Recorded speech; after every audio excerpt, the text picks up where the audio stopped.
Jumat, 13 Juni 2025, dunia dikejutkan oleh serangan militer Israel ke Iran, sebuah eskalasi yang langsung memicu kekhawatiran global. Serangan ini terjadi di tengah ketegangan yang sudah lama membara di kawasan Timur Tengah, dan kini seluruh dunia menahan napas, menanti dampak lanjutan dari konflik dua negara besar ini. Banyak pihak khawatir, konflik ini bisa meluas dan menyeret negara-negara lain ke dalam pusaran perang yang lebih besar, mengancam stabilitas kawasan dan dunia. Ketegangan ini bukan sekadar berita, tapi alarm bahaya bagi pasar energi dunia, termasuk Indonesia yang sangat bergantung pada impor minyak. Setiap perubahan di Timur Tengah, sekecil apapun, bisa mengguncang harga minyak dunia dan memicu kepanikan di pasar global. Indonesia, sebagai negara yang masih mengimpor sebagian besar kebutuhan energinya, sangat rentan terhadap gejolak ini. Harga minyak yang naik turun secara drastis bisa mempengaruhi ekonomi nasional dan kehidupan sehari-hari masyarakat.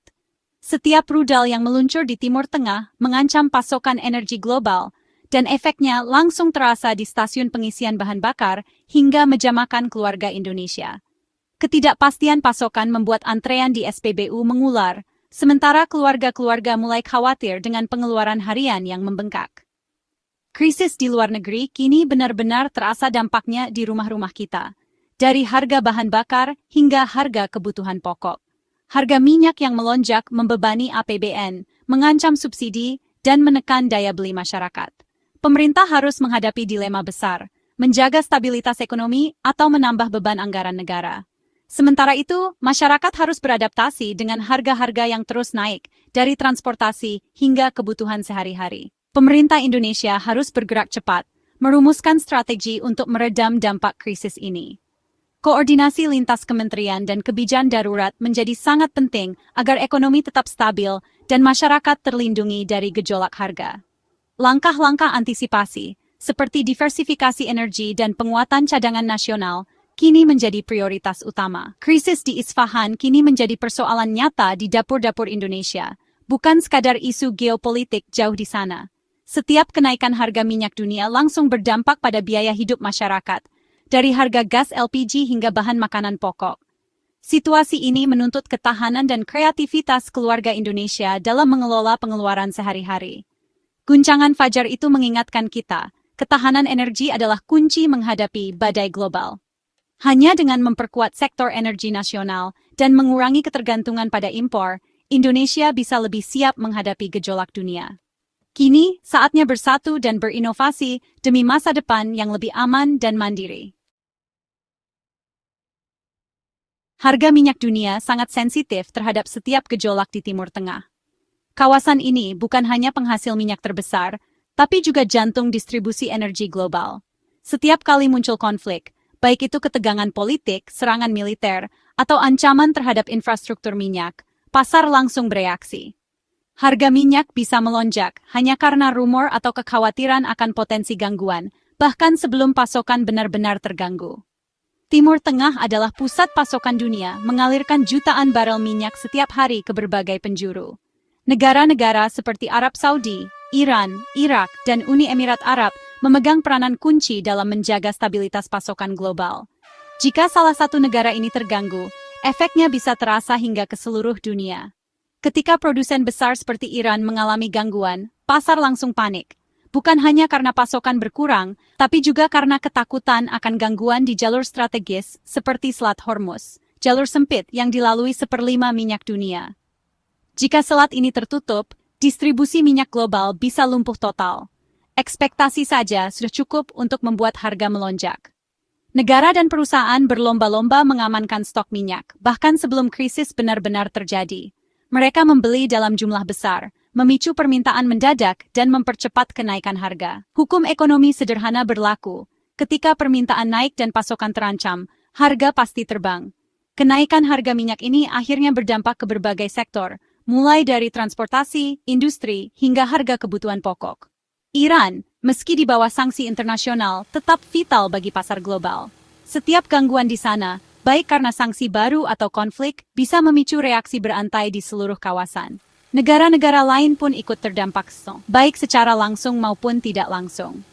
Ketidakpastian soal durasi dan dampak konflik membuat pasar makin gelisah. Investor dan pelaku pasar sulit memprediksi kapan situasi akan membaik, sehingga mereka cenderung mengambil langkah-langkah protektif yang justru memperparah volatilitas. Spekulan pun ikut bermain, memperparah volatilitas harga.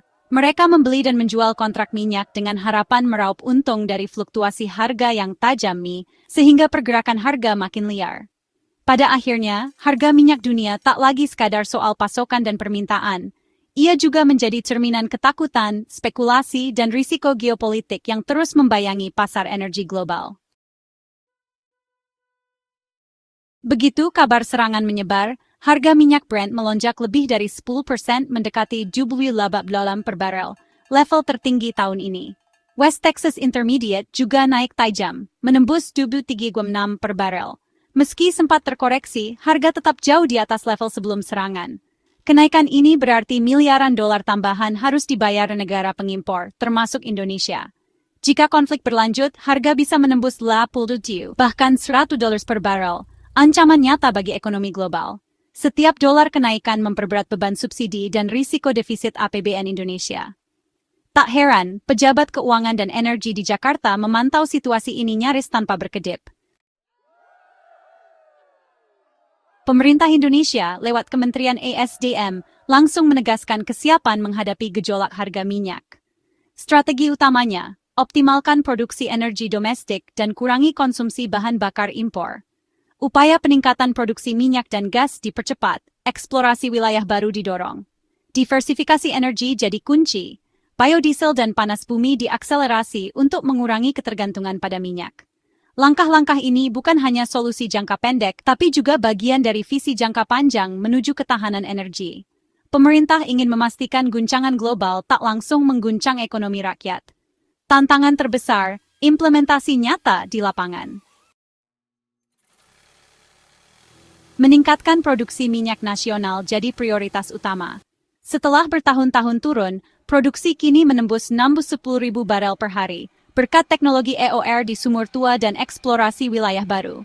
Setiap barel tambahan berarti impor berkurang, tekanan subsidi menurun, dan ruang fiskal pemerintah lebih lega. Meski belum cukup untuk kebutuhan domestik 1,4 juta barel per hari, tren positif ini memberi harapan. Pemerintah terus permudah perizinan dan beri insentif agar investasi migas makin agresif. Keberhasilan ini bukti potensi hulu migas Indonesia masih besar jika dikelola tepat. Targetnya kedaulatan energi, makin mandiri dari gejolak global. Selain produksi minyak, program biodiesel jadi senjata utama tekan impor BBM. Setelah sukses B30 dan 40, Indonesia siap luncurkan B50, campuran 50% biodiesel sawit di setiap liter solar. Langkah ini bisa menghemat devisa besar, apalagi saat harga minyak dunia tinggi. B50 juga menyerap produksi sawit petani, menstabilkan harga dan lebih ramah lingkungan. Tantangannya, infrastruktur dan kualitas produk harus siap. Namun, pengalaman sukses B30 dan 10 jadi modal optimisme. B50 bukti inovasi dan kemauan politik Indonesia di bidang energi terbarukan. Dengan B50, Indonesia jadi pelopor biofuel dunia. Energi panas bumi jadi andalan baru dalam strategi ketahanan energi Indonesia. Potensi terbesar di dunia, panas bumi menawarkan listrik bersih dan stabil tak tergantung cuaca. Pemerintah percepat pembangunan PLTP, 4 pembangkit baru siap beroperasi, menggantikan pembangkit diesel mahal. Langkah ini tak hanya hemat biaya, tapi juga dorong pemerataan pembangunan di daerah. Panas bumi jadi motor ekonomi lokal, solusi kelistrikan di wilayah terpencil. Meski investasi awal besar, biaya produksi jangka panjang rendah dan stabil. Transisi ke panas bumi, bukti komitmen Indonesia menuju energi bersih dan tahan gejolak global. Serangan Israel ke Iran mengguncang pasar keuangan global. Investor buru-buru keluar dari aset berisiko, mencari perlindungan di safe haven.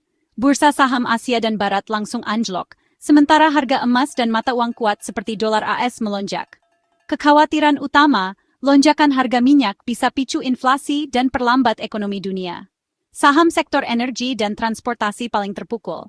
Di pasar obligasi, imbal hasil US Treasury turun karena permintaan tinggi. Semua pergerakan ini cerminan kepanikan pasar menghadapi risiko geopolitik.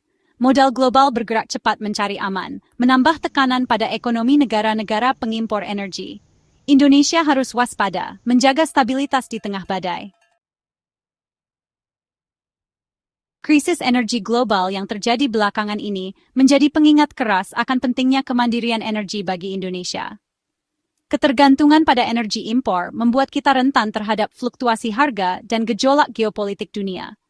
Oleh karena itu, membangun ketahanan energi nasional bukan sekadar pilihan, melainkan kebutuhan mendesak untuk masa depan bangsa. Berbagai langkah telah diambil oleh Kementerian ESDM, mulai dari peningkatan produksi minyak dalam negeri, akselerasi program biodiesel B50 yang ramah lingkungan, hingga percepatan pengembangan panas bumi sebagai energi terbarukan. Semua ini menjadi fondasi pertahanan energi jangka panjang yang kokoh. Namun, tantangan besar tetap menghadang. Produksi minyak nasional harus terus ditingkatkan agar mampu memenuhi kebutuhan dalam negeri. Sementara program B50 memerlukan infrastruktur yang solid dan terintegrasi di seluruh Indonesia. Pengembangan panas bumi juga membutuhkan investasi besar, teknologi canggih, dan sumber daya manusia yang terampil, agar bisa bersaing di tingkat global. Meski demikian, setiap kemajuan yang dicapai adalah harapan baru bagi negeri ini. Setiap langkah kecil membawa kita lebih dekat pada kemandirian energi. Diversifikasi energi menjadi kunci utama, menggabungkan sumber energi fosil, nabati, dan terbarukan untuk menciptakan sistem energi yang tangguh dan berkelanjutan. Energi nabati dari kelapa sawit, serta energi terbarukan seperti angin dan surya, memperkuat ketahanan energi nasional dan membuka peluang ekonomi baru di daerah. Strategi ini secara nyata mengurangi kerentanan Indonesia terhadap gejolak global, sekaligus memperkuat posisi kita di kancah internasional.